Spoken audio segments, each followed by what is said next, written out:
वो तारीख थी 9 अगस्त 1925। सहारनपुर लखनऊ पैसेंजर, जो डाउन पैसेंजर थी, सहारनपुर से लखनऊ तक का सफर तय करती थी। सहारनपुर से चलकर लखनऊ के लिए अपने गंतव्य की ओर धीरे धीरे रफ्तार पकड़ रही थी, आगे बढ़ रही थी। बरेली तक आते आते उसको बिल्कुल रात हो चुकी थी। उसके बाद रात के अंधेरे को, सन्नाटे को चीरती हुई शाहजहां पर पहुंचती है। शाहजहांपुर से सीधे हरदोई पहुंची। हरदोई में उसमें 9 क्रांतिकारी सवार हुए, 9 देशभक्त सैनिक, जो देशभक्त युवक थे, जिनके अंदर देश प्रेम की भावना थी, देश को आजाद कराने की जिन्होंने कसम खाई थी, शपथ ली थी। हिंदुस्तान रिपब्लिक एसोसिएशन पार्टी के ये 9 क्रांतिकारी दल के ये सदस्य उस ट्रेन में सवार होते हैं। जैसे ही ट्रेन हरदोई पार करके सीधे लखनऊ की ओर चलती है, रात के सन्नाटे को चीरती हुई, चिंगारती हुई ट्रेन आगे बढ़ रही थी। तमाम जो मुसाफिर हैं, कुछ जाग रहे थे, कुछ सो रहे थे। जैसे ही ट्रेन काकोरी स्टेशन क्रॉस की, वैसे ही एक क्रांतिकारी ने मूंछों पर ताव देते हुए दूसरे क्रांतिकारी को चैन पुलिंग का इशारा दिया। फौरन चैन पुलिंग की गई। तमाम जो 9 क्रांतिकारी हैं ट्रेन से नीचे उतरे, हवाई फायरिंग की, लोगों को बाहर न निकलने की चेतावनी दी और कहा कि दरअसल हम आपको कोई जानी माली नुकसान पहुंचाने नहीं आए हैं। हम तो अपने देश का, जो अंग्रेज हमारे देश के खून पसीने की, हमारे किसानों की जो कमाई लूट कर बाहर ले जा रहे हैं, अपने मुल्क लेकर जा रहे हैं, उसको छीनने के लिए आए हैं। उसके बाद जो बॉक्स था, ट्रंक, जिसमें अंग्रेज सिक्के, सोने की मुहर वगैरह, जो जवाहरात है, जो गहने हैं, ज्वेलरी है, आभूषण है, तमाम जो संपत्ति है, भारत से चुराकर विदेश ले जा रहे थे, उसको जो ट्रेन से नीचे उतारा। अशफाक उल्लाह खां सबसे मजबूत बॉडी के थे, उन्होंने हैमर पकड़ा। एक के बाद एक हैमर की चोटों से, चंद सेकंड में ही हैमर की चोट से, चिंगार से वो बॉक्स है टूट जाता है। उसमें से सारा धन निकालकर, लगभग उस वक्त की 5,000 रुपए की बहुत बड़ी रकम, अपनी चादरों में लपेटकर सीधे वहां से लखनऊ के लिए निकल जाता। अंग्रेजों के जो जुल्म सितम में लगातार बढ़ रहे थे, हमारे हिंदुस्तानियों को वो जूतों की नोक पर रख रहे थे, उनको दिन रात टॉर्चर कर रहे थे। आंदोलनकारी थे, उनका आंदोलन दबाने के लिए उनकी जानें ले रहे थे, गोलियों की बौछार करा रहे थे। 1919 के जलियांवाला बाग हत्याकांड के बाद देश में एक नफरत का जो बिगुल है बच चुका था। अंग्रेजों के खिलाफ एक क्रांति पैदा हो चुकी थी, क्रांति ने जन्म लिया। तमाम जो हमारे देशभक्त थे, जो आंदोलनकारी थे, क्रांतिकारी थे, वो अब खुलकर अंग्रेजों के खिलाफ आ चुके थे। लेकिन उसके लिए उन्हें पैसों की जरूरत थी। पैसों से हथियार लेकर, एम्यूनिशन लेकर, गोला बारूद लेकर नए नए अपने सूत्र स्थापित करके अंग्रेजों से लड़ाई लड़ सकते थे। इसीलिए उनको पैसे की आवश्यकता पड़ी। इसी आवश्यकता को पूरे करने के लिए हिंदुस्तान रिपब्लिक एसोसिएशन, जिसका गठन राम प्रसाद बिस्मिल जी ने किया था, इसमें जो सदस्य थे, राम प्रसाद बिस्मिल, अशफाक उल्लाह खां, राजेंद्र लाहिड़ी, केशव, मुकुंदी लाल, बनवारी लाल, मुरारी शर्मा, सचिंद्र सान्याल, चंद्रशेखर आजाद और मनमथ नाथ गुप्त। इनमें सबसे छोटे, लगभग 17 वर्ष की उम्र के थे, मनमथ नाथ गुप्त। बाकी सारे जो क्रांतिकारी हैं, युवा थे, जवान थे। इन्होंने सोचा क्यों ना अंग्रेजों द्वारा हमारे देश का जो सोना है, जो आभूषण है, पैसे हैं, उनको ये लूट कर अपने देश ब्रिटेन, इंग्लैंड लेकर जाते हैं, क्यों ना उनको लूट ले। इस प्रकार हमको हथियार खरीदने में मदद मिलेगी। हथियार खरीदेंगे, अंग्रेजों के खिलाफ अपनी पार्टी को मजबूत करेंगे, लोगों को जोड़ेंगे, उसके बाद अंग्रेजों को उखाड़ फेंकने में पूरी मदद मिलेगी। इसी उद्देश्य को पूरा करने के लिए एक दिन पहले, यानी 8 अगस्त 1925 को शाहजहांपुर में राम प्रसाद बिस्मिल के घर में एक बैठक हुई। उसमें ये तमाम क्रांतिकारी पहुंचे। सभी ने सर्वसम्मति से इस प्रस्ताव को पारित किया कि हम मिलकर कल लखनऊ शाहजहांपुर डाउन पैसेंजर को काकोरी में चैन पुलिंग करके उसका जो हमारा जो सोना चांदी बाहर जा रहा है उसको छीन लेंगे। सबकी मोहर लगने के बाद, हालांकि अशफाक उल्लाह खां ने कहा था कि इससे हमारा जो एक संगठन है उस पर लोगों की लूट जैसी छवि बन सकती है, हमारा संगठन कमजोर हो सकता है। लेकिन बाद में सर्वसम्मति से यह प्रस्ताव पारित हो गया कि कल तय वक्त पर लखनऊ शाहजहांपुर डाउन पैसेंजर पर हरदोई से हम लोग चढ़ेंगे और काकोरी में चैन खींचकर ट्रेन से हमारा जो देश का खजाना जा रहा है उसको हम छीन लेंगे। ऐसा ही हुआ। अगले दिन सभी क्रांतिकारी ये हरदोई पहुंचे। हरदोई में ट्रेन आने का इंतजार किया। सभी अलग अलग सीटों पर वेटिंग रूम में बैठ जाते हैं। 2 टिकट स्लीपर क्लास के, यानी सेकंड क्लास के लिए गए, बाकी जो टिकट हैं वो जनरल क्लास के लिए गए। 2 टिकट स्लीपर क्लास के इसलिए लिए गए क्योंकि उसी कंपार्टमेंट में चैन हुआ करती थी, जिसको पुलिंग करना होता था, उसके बाद ट्रेन रुक जाती थी।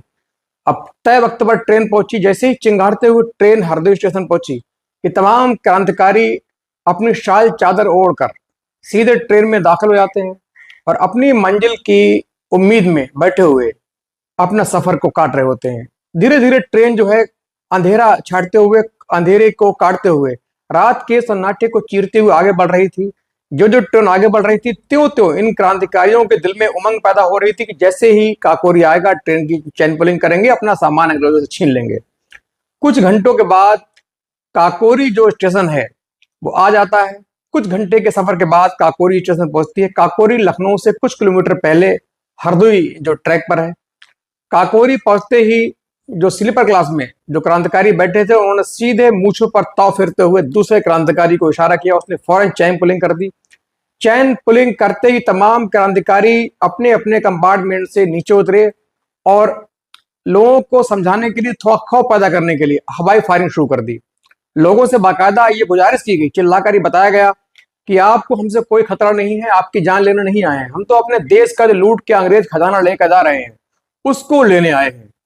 उसके बाद इन्होंने गार्ड से चाबी की मांग की, लेकिन गार्ड ने चाबी देने से मना कर दिया, कहा मेरे पास चाबी नहीं है। फिर जो बॉक्स है जिसमें हमारे देश का सामान विदेश जा रहा था, हमारे सोने चांदी जो आभूषण थे, जो सिक्के थे सोने के, सब विदेश अंग्रेज ले जा रहे थे, उसको नीचे उतारा। अब उसका जो ताला है बहुत मोटा था, मजबूत था, लेकिन उसके लिए पहले से ही तैयारी की गई थी। पूरे मोटे मोटे हैमर लाए गए थे। पूरी टीम में अशफाकुल्लाह खान सबसे मजबूत थे, उनकी जो बल था सबसे ज्यादा था। अशफाकुल्लाह को हथौड़ा पकड़ाया गया। बिस्मिल ने कहा, अशफाक हथौड़ा जल्द से जल्द इसको चोट मारो, बहुत जल्द इस बॉक्स को तोड़ दो। अशफाक ने अपनी जो मौजर है वो 16-17 साल के मनमथ नाथ गुप्त को पकड़ा दी। उसके बाद लगातार एक के बाद एक हैमर की चोट से कुछ ही चंद सेकंड के बाद जो बॉक्स है वो टूट जाता है, अपना मुंह खोल देता है। इधर इसी दौरान एक वकील जिनका नाम जाहिद अली होता है, वो अपनी पत्नी जो एक लेडी कंपार्टमेंट में यात्रा कर रही थी उनको देखने के लिए कि वो सुरक्षित हैं कि नहीं, इसलिए नीचे उतरते हैं।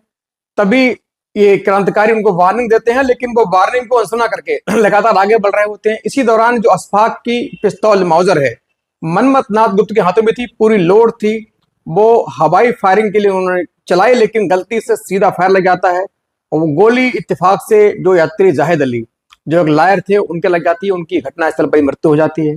उसके बाद इन लोगों ने अपने साथ चादर लाई गई थी, उन चादरों में तमाम जो असरफियां हैं, जो सोना चांदी है, सिक्के हैं, उनको भर के सीधे वहां से निकल जाते। लेकिन इससे पहले जब भी हथौड़े से हैमर से तोड़ रहे थे, तभी सामने से पंजाब मेल आ रही थी।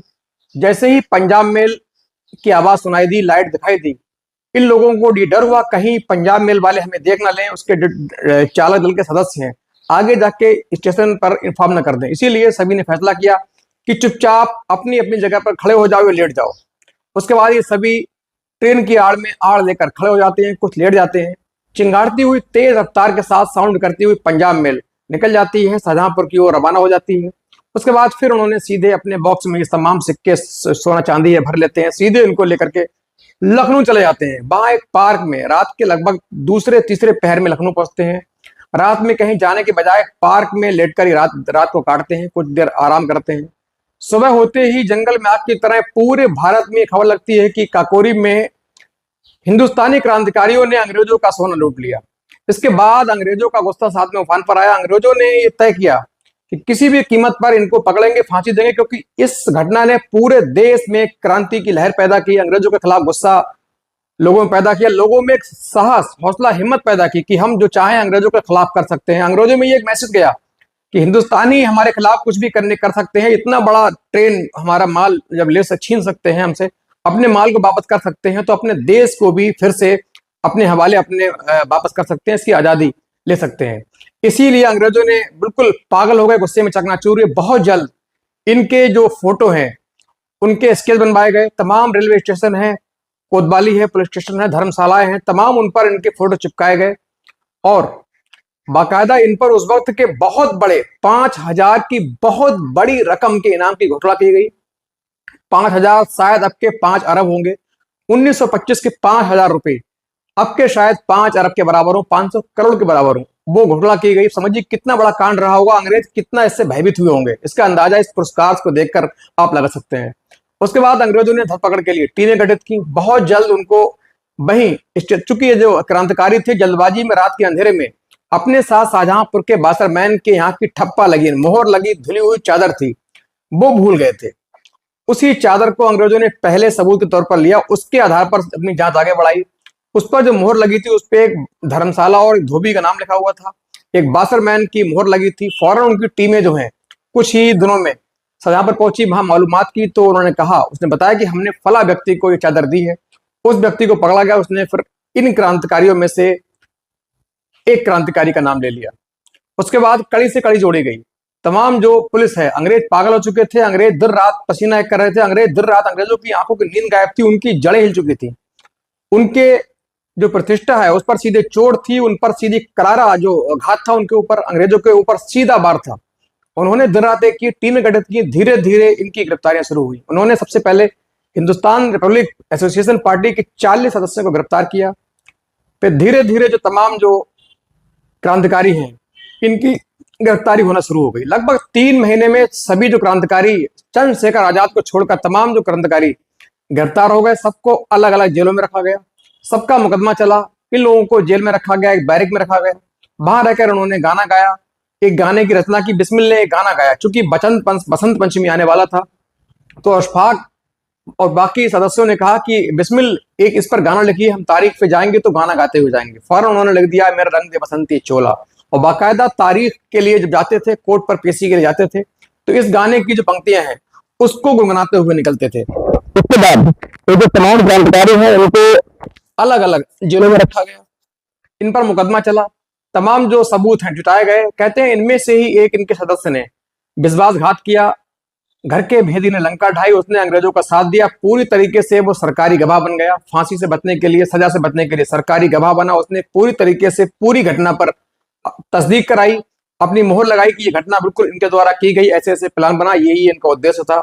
उसके बाद 4 लोग, जिनमें थे अशफाक उल्लाह खां, राम प्रसाद बिस्मिल, ठाकुर रोशन सिंह, राजेंद्र लाहिड़ी, 4 को फांसी और बाकी को अपने अपने योगदान के हिसाब से उनको 4 साल, किसी को 8 साल, किसी को उम्र कैद, किसी को काला पानी जैसी सजा सुनाई गई।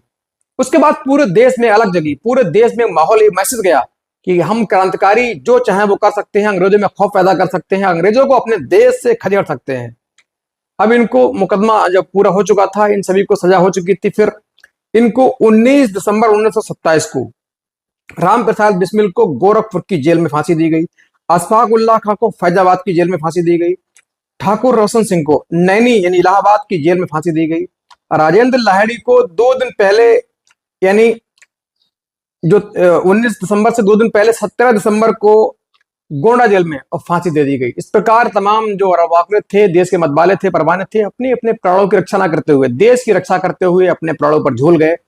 इनकी जब डेड बॉडी वहां इनको फांसी दी जा रही तो बाहर भारी लाखों की संख्या में हज्जुम जमा था। बाकायदा बिस्मिल की जब जेल में, गोरखपुर जेल में फांसी देगी तो 1.5 लाख के करीब, उस वक्त की सबसे बड़ी भीड़, 1.5 लाख के करीब जो भीड़ वहां इकट्ठी थी। तमाम लोगों ने बिस्मिल जिंदाबाद, जब तक सूरज चांद रहेगा बिस्मिल तेरा नाम रहेगा, अंग्रेजी हुकूमत मुर्दाबाद, अंग्रेज वापस जाओ जैसे नारे लगे। उसके बाद 1.5 लाख की भीड़ ने राप्ती नदी ले जाकर उनका पूरा सम्मान के साथ अंतिम संस्कार कर दिया। अशफाक उल्लाह खां के परिजन जो जोड़ा फैजाबाद जेल पहुंचते हैं, वहां से उनका शव लेकर सीधे शाहजहांपुर आते हैं। शाहजहांपुर के जलाल नगर में एक कब्रिस्तान में उनकी जो मकान के पास ही जो कब्रिस्तान है उसमें उनको दफन कर देते हैं। वहां उनकी जो सुपर्द खाक की जो रस्म होती है।